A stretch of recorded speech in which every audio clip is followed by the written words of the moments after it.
Hey guys, Darren from Done Right RV, and I think one of the things that you always hear about purchasing an RV is how terrible the experience can be. And it doesn't have to be that way. So I'm just going to share with you the 3 things that I found to be really important, not only in the purchase of my RV, which was the very first RV I've ever purchased. I'm actually living full-time in a big diesel pusher motorhome right now, but these are things I think that any experience you have interacting with anybody, but especially if you're making a big ticket purchase, can really make that experience a lot better. So let's just dive right in. I just purchased from an RV1 of all places. Certainly the reviews I've read online from RV1s are not necessarily the greatest. I found the best one, at least the best one for me, and that's the folks at Orlando RV in Orlando, Florida. And my experience from the moment they picked up the telephone, when I made the first phone call, I saw the rig I purchased advertised on RV Trader, all the way until I drove off the parking lot 4 days after heading down to Florida to get it. And I wanted to share with you some of the things that I've done. And there's really 3 key things I think that I have found over my time, not only buying things, but also owning my own business. I own a handyman business and do RV technician work. There's things you have to do with every customer if you're on the sales side or the service side, or if you're a consumer, which is where I was in this experience, that I think you do have to do. So let's just dive right into it. So the very first thing is to make sure that you choose your salesperson. And I can't tell you how often I watch people talk about their experience as being terrible, and it's really because the relationship with the salesperson was really, really bad. And it doesn't mean it's a bad salesperson. It certainly doesn't mean you're a bad person as a consumer, but sometimes people just don't match. I've always said connecting with the right salesperson really is kind of like going on Tinder, and it's going out on that first date. And you usually know pretty quickly whether or not there's gonna be a second date. And I really, now my experience with the folks at Orlando RV was terrific. The salesperson who I started working with is who I finished with. And by the way, if I buy another RV, I will go to them first because it was so good. But the bottom line is, if you know, and you're gonna know in 2 or 3 minutes, if that comfort level just isn't there, or perhaps the salesperson doesn't have the expertise on the product that you want to buy, then you know what? Very nicely, by the way, don't do this in any kind of a jerky way. Don't be afraid to excuse yourself, ask to see a sales manager, and in private, spend a few minutes with the sales manager. Explain what you're looking to do, talk about the process you're trying to have, tell the person kind of the person you are, because the sales manager, if they're smart, because they want to make a sale too, they're going to pair you with a salesperson who is probably likely to give you the best experience, because frankly, your personalities are going to match. And this is something I just don't see people do. It's, you walk into something, you know, it could be buying a home and you've got a bad realtor. It could be buying a regular motor vehicle, and you walk in, the first salesperson that's available gets you. You do not have to work with that person if you don't want to, but it is incumbent upon you to take the action to make sure you get a person who you can be more comfortable with. So really, don't be afraid to fire your salesperson. They don't have to be some terrible way to do it, but I think that's the key first step. So number 1, make sure you choose who your salesperson is. The second thing is setting expectations, and you cannot start setting the expectations of how this transaction is going to go soon enough. Now, it's a two-way street, because the dealership is also going to have expectations of you as a buyer. So I have found that sales is who you're going to start with first. Very, very quickly, you should start talking about what you're hoping to have happen in this transaction. Certainly, we all know the RV world. RVs are not the best made pieces of equipment that you can buy out there, especially if you're buying something pre-owned. So what I did very quickly in the beginning is I had my list of things that I really wanted to get out of the way, including, I said to the salesperson, you know, I've read a lot of RV1 reviews online, and there were very few good ones, and he was super honest, and he said he agreed. He said all he could tell me is that his dealership would do the best to create a great experience for me, and I had to trust that. And again, ultimately in the end, I felt good about it. But you've got to take this all the way through is what's going to happen after the sale, what's going to happen for warranty work, if there's any warranty work, before you take delivery, what's going to happen if you are RV inspector, and I cannot stress enough how important it is to have an inspection done, what happens when the inspection report comes back, if it comes back perfectly clean, which I don't think ever happens, whether it's just a handful of minor things or if something really major comes up. And that all comes down to negotiating the price. But going back and forth on those expectations, and again, the expectations are not strictly of what the dealer is going to give you, it's what you're going to do with the dealer. It's going to be your time frame as to how far you can, how soon you can take delivery. Do you have a vehicle, say it's a towable, if it's a fifth wheeler, if it's a travel trailer? Do you have a truck that's capable of towing whatever you're buying? I have heard experiences of people going out and spending $100,000 on a fifth wheel, and the truck they have can't even come close to towing it. So all those kind of things are the back and forth. I think it's really important to be transparent both ways and make sure the expectations are set up front. By the way, expectations go beyond sales. They turn into the conversations you're going to have with the finance team.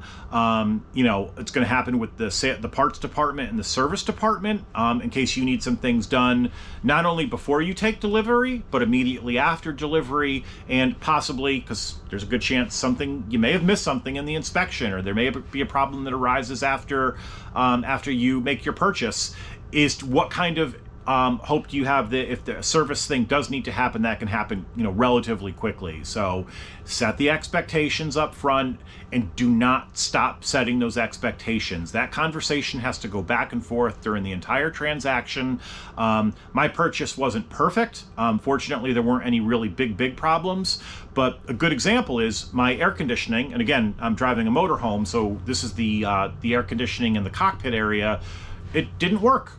So, that's something I knew going into this, but what happened was we made the deal that as soon as I took delivery, I would take it to a third party who would service the air conditioner. This dealership couldn't do it.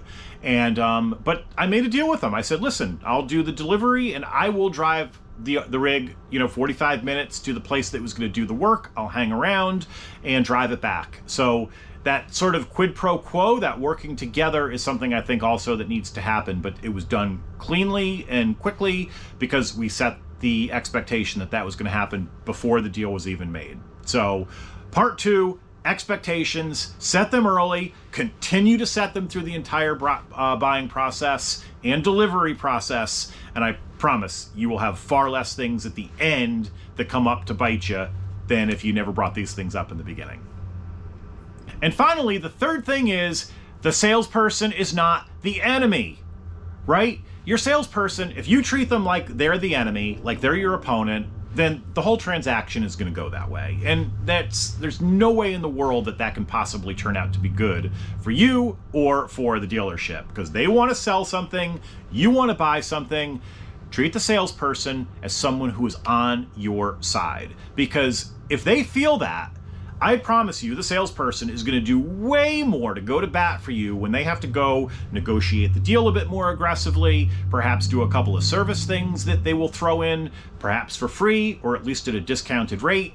That salesperson's going to go to bat for you if they know that it hasn't been butting heads. And look, this isn't something that takes an hour to buy. These are big purchases with lots of nuance to them. Oftentimes it takes multiple visits. Sorry, salespeople, I know you want to close those deals on the first shot, but the reality is that happens very, very rarely. But my advice is let the salesperson know you're sympathetic to their side of the transaction. And again, this goes through all the people that you're going to work with. Let the finance folks know you are inevitably going to end up talking to a sales manager, some level of management, because they're going to be involved in the deal because you're going to negotiate the price. Same thing with the service and parts department. Everywhere you go, it's important that you team up with these people. I mentioned earlier how I took my rig and drove it down to get the air conditioning serviced. That's me being a partner. I heard a great comparison of how you can get people to do things. You can either stand behind them and push them. That gets you nowhere. Or you can walk side by side with somebody and you can go arm in arm and you can walk towards your destination. And look, the destination is the same in this. You want to buy something, they want to sell something. It goes a lot smoother, a lot more quickly. And as I said, the good news is you're probably going to get more out of it than if you had just tried to be, you know, that consumer who comes in and takes that perspective of, I'm the customer, I'm always right, and you have to do whatever I say. I spent a long time in sales before I do what I do now, and I can tell you, the customers who got the most are the ones who treated the salespeople and the folks on my team with the most respect, and, you know, understood that we weren't there just to sell something. And by the way, you know, I understand salespeople are making commissions. Go back to part 1. If you didn't feel good about the salesperson, then part 3 gets to be very difficult to do because you didn't use the right salesperson. So, you know, in times I've had maybe not the most perfect purchases or the most perfect buying experiences, a lot of times I look at myself and say, what could I have done better? What could I have done differently? And way more often than not, it's not having the right team working together on this. So part 3 is be a teammate, don't be the enemy. So guys, those are my 3 really simple recommendations to make, you know, what can be a frustrating experience. I realize buying an RV is not easy. It's never been easy. It's tougher today than ever. You know, a lot of finance companies don't even want to finance these darn things anymore. It's the end of 2022. Interest rates have gone through the roof. Look, we all know the challenges of the RV industry. Everybody wishes the quality was better. Frankly, the dealers probably do too. But if you do these 3 things, I promise, the little hiccups that can come up that can turn into big hiccups, you're going to avoid most of them before they happen.